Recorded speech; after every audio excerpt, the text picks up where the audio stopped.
कांग्रेस जनता party ने मोदी सरकार के खिलाफ सोशल मीडिया पर मोर्चा खोला हुआ है। सीजेपी को बड़ी संख्या में मिल रहे जन समर्थन से पहले ही मोदी सरकार की नींदें उड़ी हुई थी कि इस बीच सीजेपी ने सड़क पर उतरकर महाप्रदर्शन का ऐलान कर मोदी सरकार की टेंशन और बढ़ा दी है।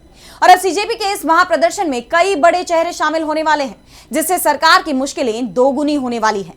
तो क्या है ये पूरी खबर, देखिए इस रिपोर्ट में। कांग्रेस जनता पार्टी ने 6 जून को मोदी सरकार के खिलाफ मोर्चा खोलने का ऐलान कर दिया है। नीट पेपर लीक को लेकर सीजेपी के संस्थापक अभिजीत दिपके ने मोदी सरकार के खिलाफ दिल्ली के जंतर मंतर पर धरना प्रदर्शन करने की घोषणा की है। इसके साथ ही ज्यादा से ज्यादा लोगों को इसमें शामिल होने को भी कहा है।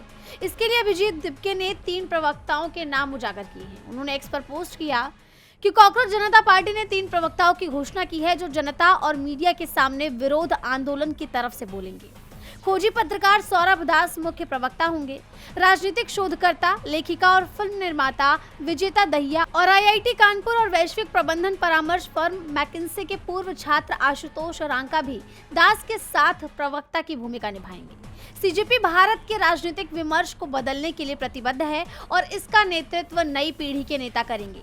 यही नहीं बल्कि सोशल एक्टिविस्ट सोनम वांगचुक भी इस प्रदर्शन का हिस्सा होंगे। उन्होंने कांग्रेस जनता पार्टी को खुलकर समर्थन देने की बात कही है। उन्होंने साफ कहा है कि अगर हम शिक्षा की बदहाली पर आवाज नहीं उठाएंगे तो और कौन उठाएगा। उन्होंने एक्स पर पोस्ट किया कि अगर हम नहीं तो कौन, अगर अभी नहीं तो कब, अगर 5 जून तक कुछ नहीं बदला तो मैं 6 जून को दिल्ली में मुख्य न्यायिक समिति के सदस्यों के साथ शामिल हो जाऊंगा। अगर हालात इतने बिगड़ते रहे तो किसी भी स्वाभिमानी मंत्री को इस्तीफा दे देना चाहिए। लाखों युवाओं के जीवन और वास्तव में भारत के भविष्य पर पड़ने वाले प्रभाव का तो जिक्र ही नहीं। इसके साथ ही उन्होंने साफ कर दिया कि अगर धर्मेंद्र प्रधान जरा भी स्वाभिमानी होते या उनकी जगह कोई स्वाभिमानी व्यक्ति होता तो वो तुरंत इस्तीफा दे देता।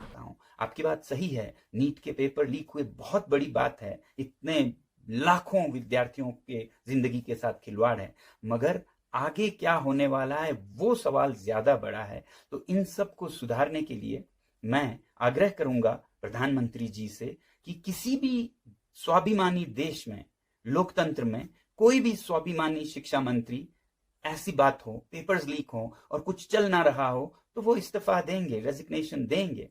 तो मुझे उम्मीद है कि ये अगले कुछ दिनों में होगा, या फिर बदल या फिर इस्तीफा। और अगर ऐसा नहीं होता है 5 जून तक भी, तो मजबूर होकर 6 जून को मैं भी आप लोगों से जुड़ूंगा ये आग्रह करने के लिए दिल्ली में। तो मैं तो आ रहा हूं दिल्ली आप लोगों से जुड़ने के लिए, दीपके जी से जुड़ने के लिए। यानी अब मोदी सरकार का बुरी तरह से घिरना तय है। डीबी लाइव की रिपोर्ट।